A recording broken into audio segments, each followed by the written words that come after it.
말씀 로마서 1장 8절에서 15절까지 보겠습니다. 로마서 1장 8절에서 15절.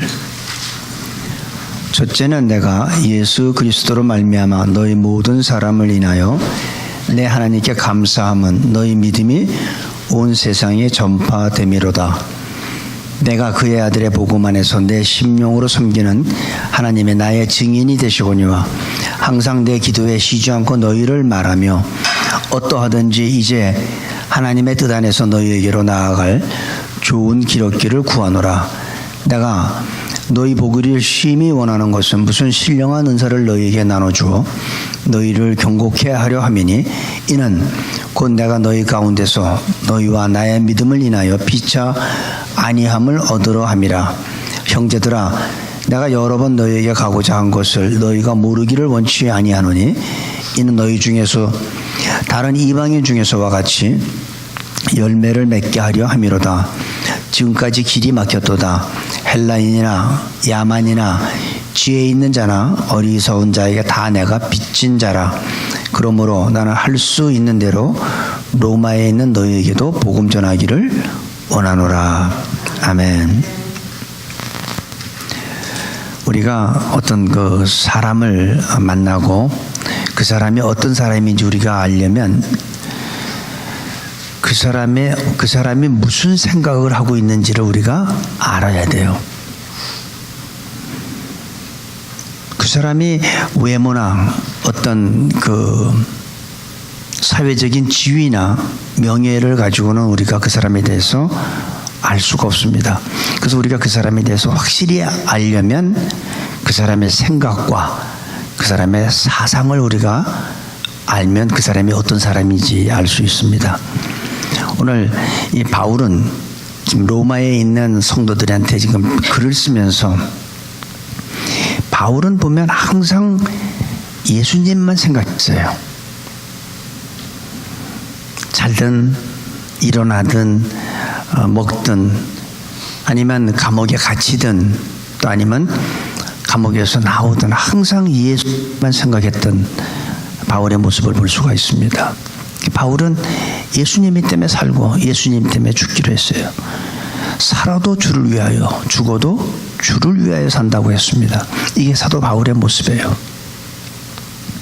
바울은 자기는 십자가의 도 외에는 아무것도 알지 않기로 작정을 한 사람이에요. 자기가 자랑할 것은 오직 예수님의 십자가. 바울은 그런 사람이었는데 우리들은 어떤 사람들인가요? 여러분들은 지속적으로 여러분들을 머릿속에 여러분 마음속에 생각나게 하는 게 뭡니까? 여러분을 지배하고 있는 생각은 뭔가요? 그것이 바로 나예요. 내가 제일 많이 생각하고 있는 것이 바로 나의 모습이에요. 내가 뭐 장로님이든 목사든 권사님이든 관계없어요. 내가 제일 많이 생각하고 있는 것이 과연 무언가, 그게 바로 나의 진정한 모습입니다. 바울은 감옥에 갇힐 때든 뭐 굶주릴 때든 죽을 고비 넘길 때든 항상 바울은 예수님밖에 생각하지 않았습니다. 십자가 외에는 아무것도 알지 아니하기로 작정했어요. 이게 사도 바울의 모습이에요. 오늘 여기 8절에 보니까 첫째라는 말은 뭐죠? 모든 것 위에 우선순위에서 가장 첫 번째라는 얘기죠.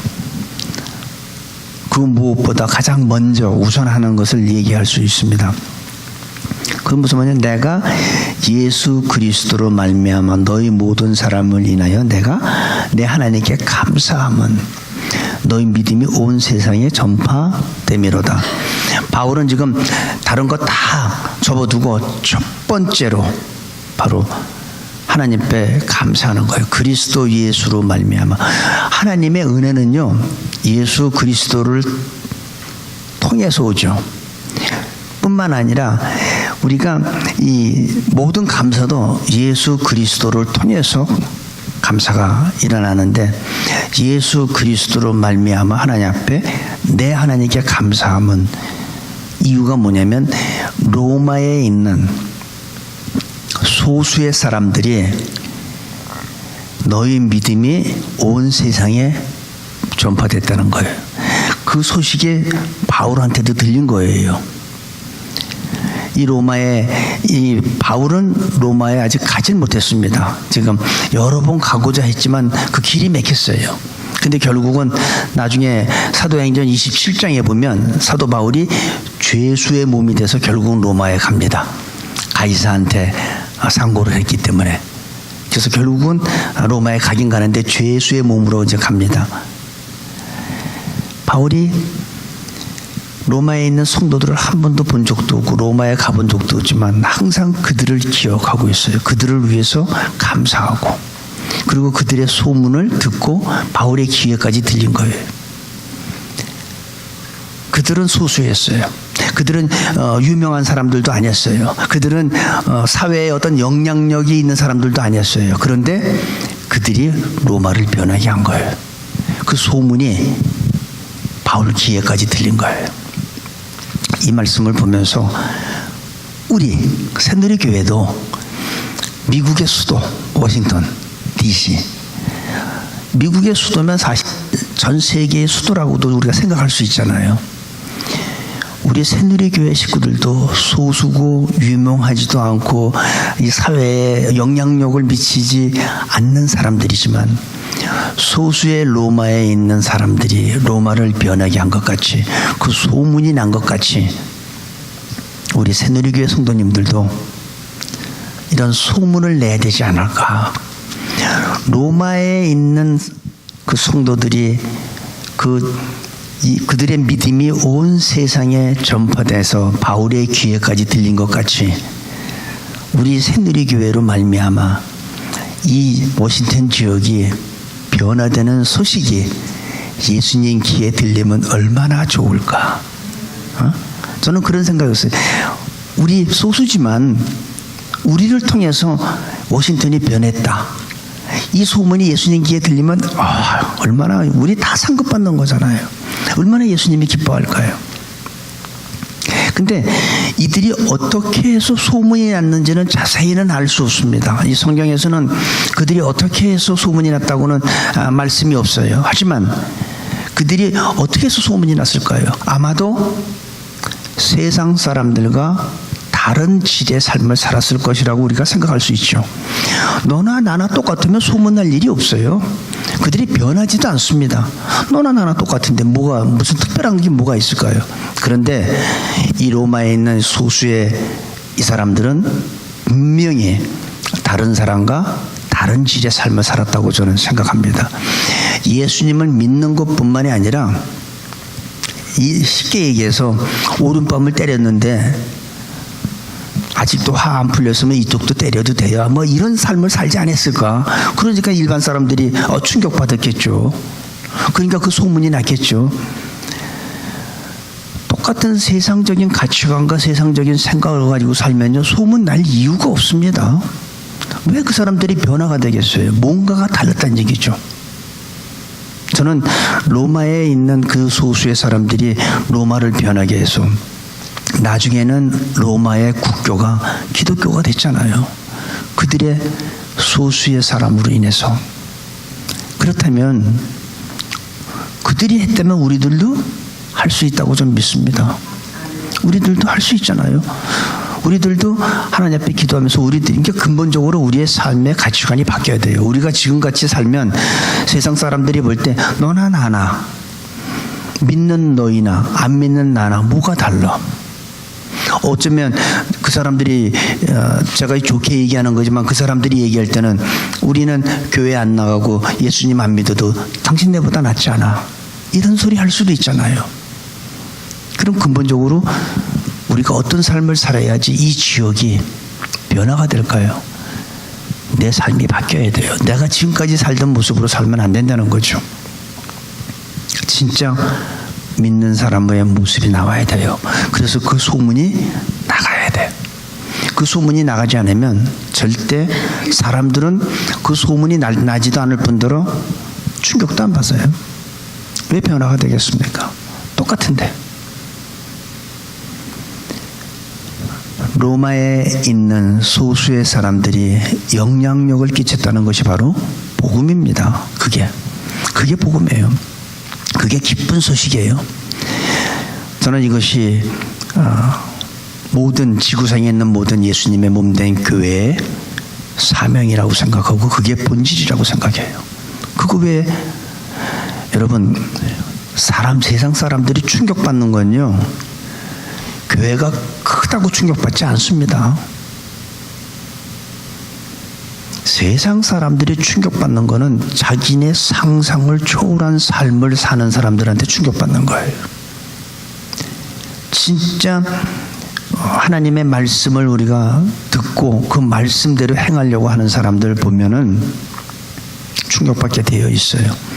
자기네하고 완전히 사고가 다르고 살아가는 자세가 다르고 가치관이 다르고 생각이 다르고 언어가 다르기 때문에 그들은 충격받아요. 내가 이거를 사가지고 집에 왔는데 계산서를 이렇게 보니까 이 사람들이 이걸 모르고 빠뜨리고 안 찍었어요. 그러면 우리들은 어떻게 해요? 하나님이 내가 어려운 사정을 알고 요거를 공짜로 주셨구나. 우리 이렇게 생각하잖아요. 그러면 세상은 안 변해요. 이거 다시 갖고 가야 돼요. 보니까 당신네들이 이걸 안 찍었습니다 하고 이거 돈 내려왔다고 하면 그 사람들이 그때 놀래요. 그게 다른 그 사람들하고 다른 그 삶이 아닐까요? 뭔가가 우리는 달라야 돼. 그래야지 사람들이 변해요. 그렇지 않으면 세상은 절대로 변하지도 않고 놀래지도 않고 소문 날 일도 없습니다.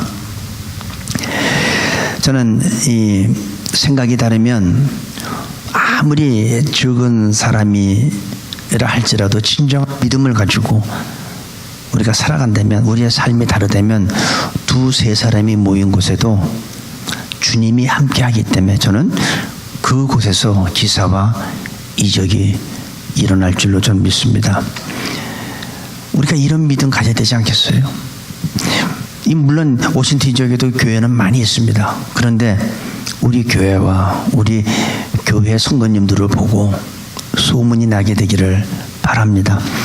9절에서 15절까지 보니까 내가 그의 아들의 복음 안에서 내 심령으로 숨기는 하나님이 나의 증인이 되시거니와 항상 내 기도에 쉬지 않고 너희를 말하며, 바울은요 지금 로마에 있는 사람들을 한 번도 본 적이 없는데 항상 쉬지 않고 그들을 위해서 기도한대요.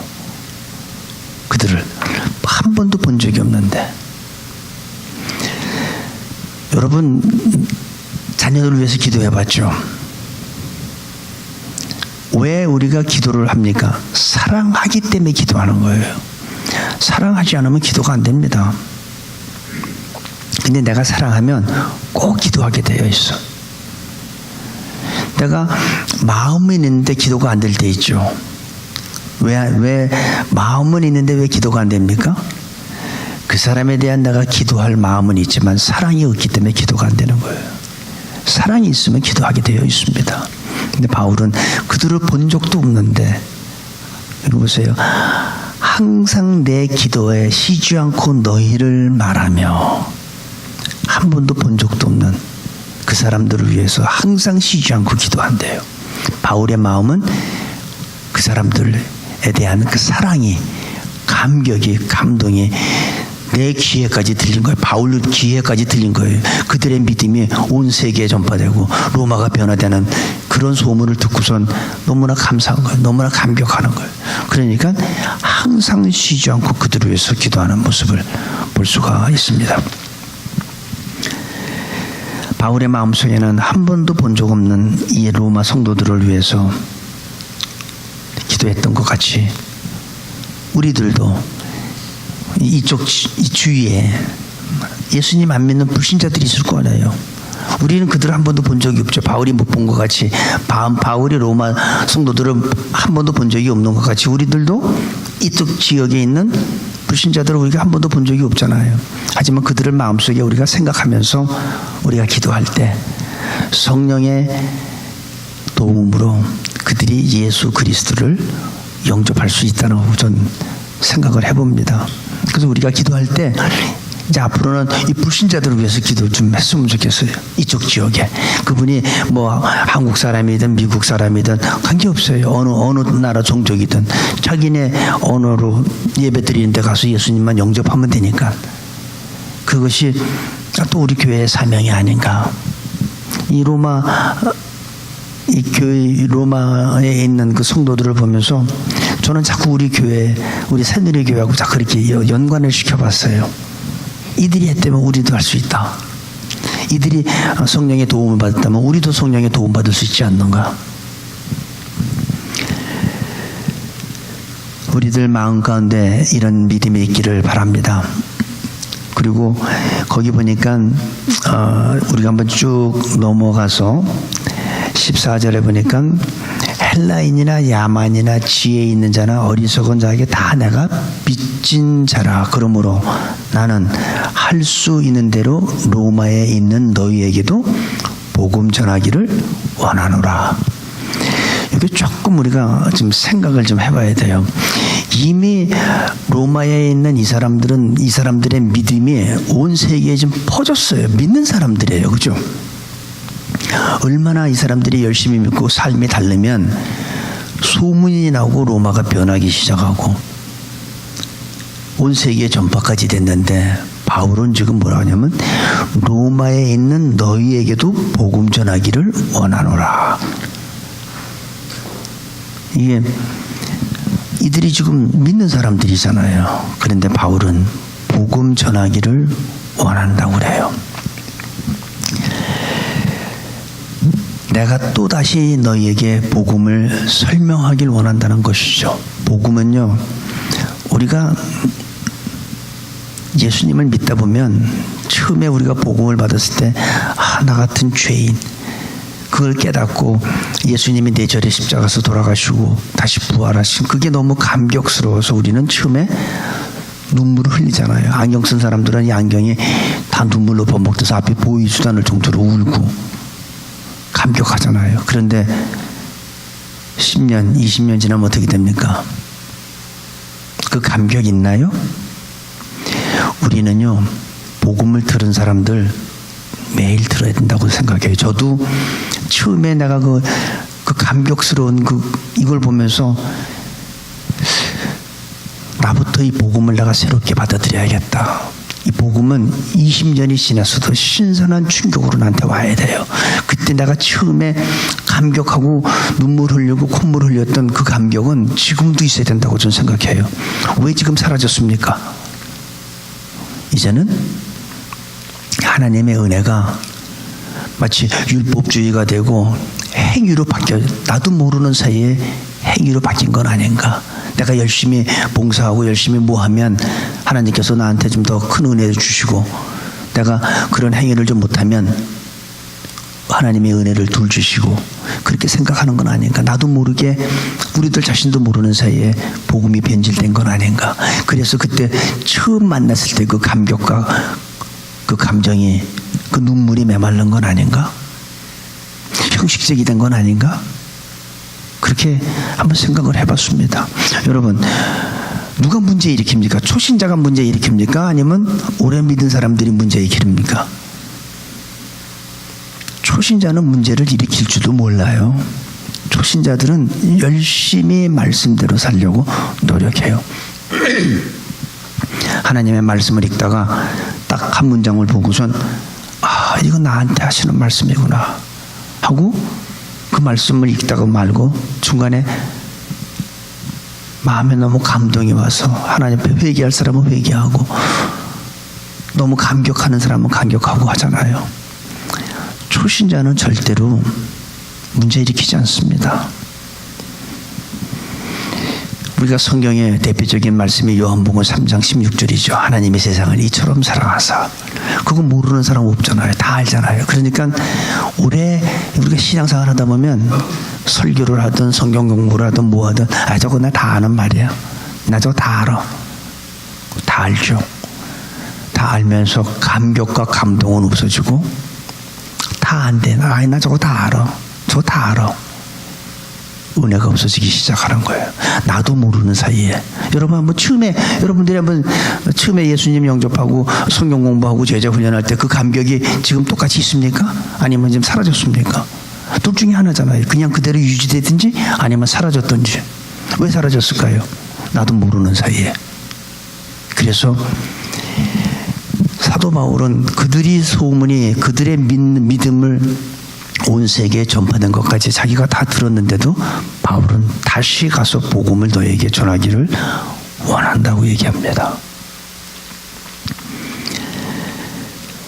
우리는 점점 교회 생활에 익숙해지고 형식에 익숙해지게 됩니다. 예수님은 간 곳 없고 나도 모르는 사이에 형식주의가 되는 거예요. 나도 모르는 사이에 교회 생활이 너무나 익숙해진 거예요. 말로는 예수도 있고 구원도 있다고 말하지만 구원의 기쁨과 감격은 찾아볼 수 없습니다. 여러분한테 하는 얘기 아니에요. 저한테 하는 얘기예요. 제가 그 구원의 감격과 기쁨이 나한테 찾아볼 수가 없어요. 시간이 가면 갈수록 오래 믿으면 믿음이 성장하거나 인격이 좀 성숙해져야 되는데 그런 거는 없고 교회 생활에 익숙하게 되면서 신앙생활을 어떻게 하면 잘하나 이런 기술만 자꾸 늘어나요. 남들을 볼 때 내가 더 어떻게 하면 신앙생활을 잘하는 것 같이 보일 수 있나 그런 모습이 되는 게 아닌가. 그래서 15절에 이걸 보면서 바울이 내가 너희에게 로마에 가서 복음을 전하기를 원하노라. 그래서 우리는 어떨 때 보면요, 내 자신이 자기 자신을 속이고 있어요. 나는 신앙생활 잘해.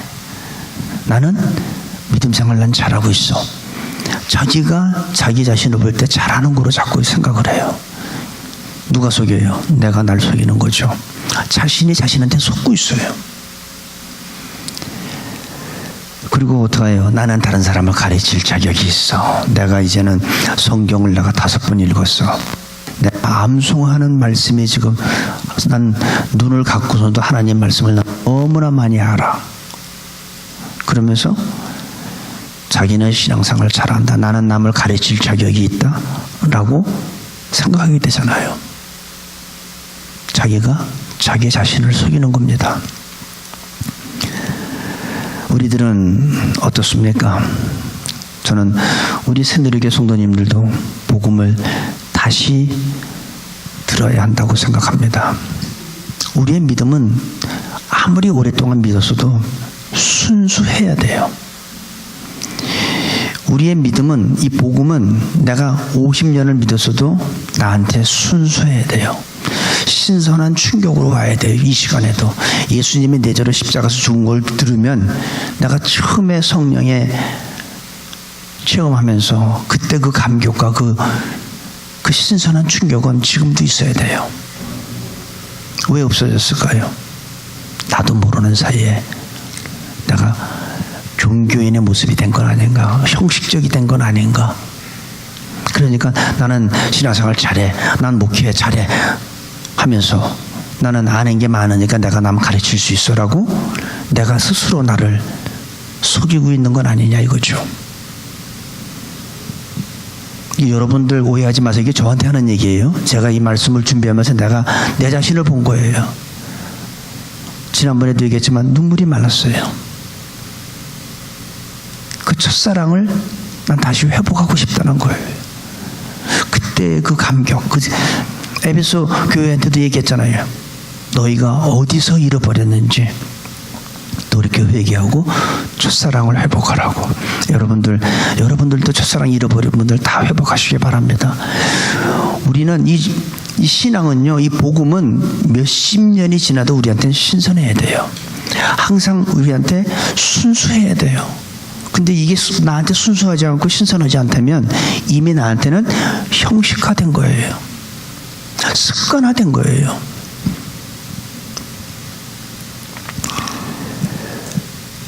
그리스도의 복음 때문에 감격하고 다시 시작할 수 있어야 됩니다. 언제나 신선하고 충격적인 삶을 우리는 유지해야 됩니다.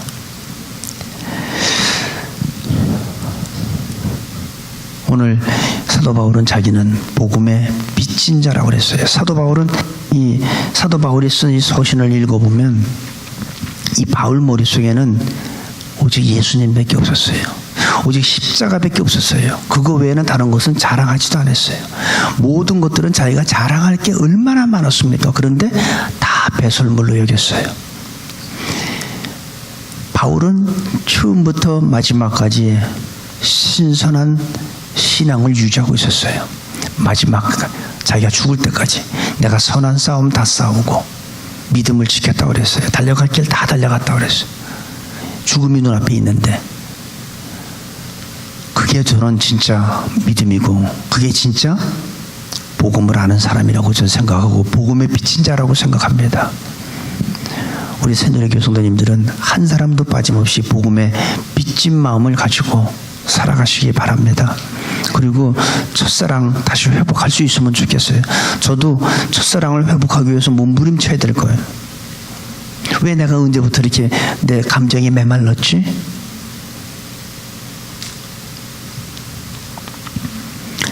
주의 일을 하는 사람에게는 두 가지 종류가 있는 것 같습니다. 정말 예수님을 사랑하는 사람이 있고 어떤 사람은 사랑하진 않지만 다른 어떤 이유가 있어서 하는 사람도 있는 건 아닌가. 제가 어떤 분이 아주 유명한 분인데 그분의 그 책인가 어떤 책인가 방송인가를 통해서 그분이 하는 얘기를 들었는데 그분은 굉장히 기독교계에서 이름도 있고 많은 일을 하는 분인데 그분이 하는 말씀을 내가 이렇게 듣다 보니까 나한테는 좀 내 마음에 와 닿질 않았어요. 저분은 진짜 주님을 사랑하는 사람인가? 주님을 사랑하는 것이 느껴지지 않고 자기 자신을 사랑하는 것밖에 못 느꼈어요. 근데 반면에 또 어떤 사람은 조금만 얘기해 보면 이 사람은 그냥 너무나 주님을 사랑해. 애는데레 어떤 치과 하시는 닥터인데 그분은 입만 열면 하나님 얘기해요. 자기가 이렇게 살면 안 되고 그분은 얼마나 주님을 사랑하는지 조금만 대화 입 벌려고 치료하러 가보면 그 짧은 시간에 예수님밖에 없어요. 얼마나 하나님을 사랑하는지 느낄 수가 있어요. 근데 아주 막 기독교계에서 유명한 사람인데도 그분은 하나님의 사랑을 그 사람이 하나님을 사랑한다는 거에 느낌이 오질 않습니다. 그래서 어떻게 똑같은 복음을 듣고 똑같이 예수님을 믿고 하는데도 이렇게 다를까? 그래서 저는 한번 주님한테 기도한 적이 있었습니다. 그분이 굉장히 유명한 분인데 진짜 주님의 종 맞습니까? 라고 기도했더니 뭐라고 답변한 줄 알아요? 너나 잘해. 너나 잘해. 다른 사람 얘기하지 말고 너나 잘해. 하나님은 항상 보면 나한테 관심 가지시더라고. 그 사람이 잘못하고 잘하고 그건 네가 신경 쓰게 너나 잘해. 그래서 제가 알겠습니다. 주님을 사랑하는 사람은 뭔가 달라야 됩니다. 우리 교회와 우리들은 세상 사람과 달라야 돼요. 살아가는 삶이 달라야 돼요. 우리의 가치관이 달라야 돼요. 다르지 않으면 세상 사람들은 절대 우리 보고 소문을 안 냅니다. 뭔가 세상 사람들이 우리를 보고 야, 그 새누리교회 가니까 그 사람들 조금 간 것 같아. 소문 나야 돼요. 미쳤다는 소문도 나야 되고 뭔가 다르다는 걸 그 사람들이 느껴야 돼요. 그래야지 소문이 나죠. 그래야지 그 사람들이 와서 충격받고 변화되죠. 그 사람들이나 우리나 똑같으면 소문 날 일이 없습니다. 변화될 일도 없고요. 저는 오늘 이 로마서를 우리가 시작하면서 진짜 이 복음에 대해서 우리가 다시 한번 깨닫고 복음의 빚진 마음을 갖고 내가 다른 질의 삶을 살게 되기를 원합니다. 여러분도 그렇고 저도 그렇고 우린 다른 삶을 살아야 돼요. 그래야지 소문이 납니다. 그래야지 복음이 증거될 수 있습니다. 너나 나나 똑같으면 우리가 복음 전하면요, 그 사람들이 아유 자네나 믿어, 난 됐어. 그렇지만 뭔가 우리가 다르면 그 사람들은 복음을 받을 거예요. 당신 보니까 뭔가 달라. 당신 보니까 진짜 하나님 살아계신 것 같다. 그것이 어떻게 나타납니까? 내 삶을 통해서, 내 말을 통해서, 내 행동을 통해서 나타날 줄로 믿습니다. 저는 이 새누리교회를 통해서 이 지역이 변화되는 하나님의 축복이 있게 되기를 바랍니다. 우리가 복음의 빛인 자로 살아갈 때에 하나님께서는 분명히 우리 교회를 통해서, 여러분과 저를 통해서 분명히 이 지역에 복음화 시킬 줄로 믿습니다. 기도하겠습니다. 아버지 하나님, 사도 바울은 복음의 빛인 자로 살았습니다. 평생 죽을 때까지 갚을 수 없는 빚 때문에 그는 죄수의 몸으로 로마에 갔습니다. 그는 자신을 죽이려는 사람에게도 이 복음의 빛 때문에 피하지 않고 갔습니다. 우리에게도 그 영광스러운 삶을 허락하여 주셔서 내가 죽는 걸 알아도 그 복음의 빚진 마음을 가지고 목숨 걸고 갈 수 있는 우리 새누리교회 성도님들로 축복하여 주옵소서. 예수님의 이름으로 기도합니다. 아멘.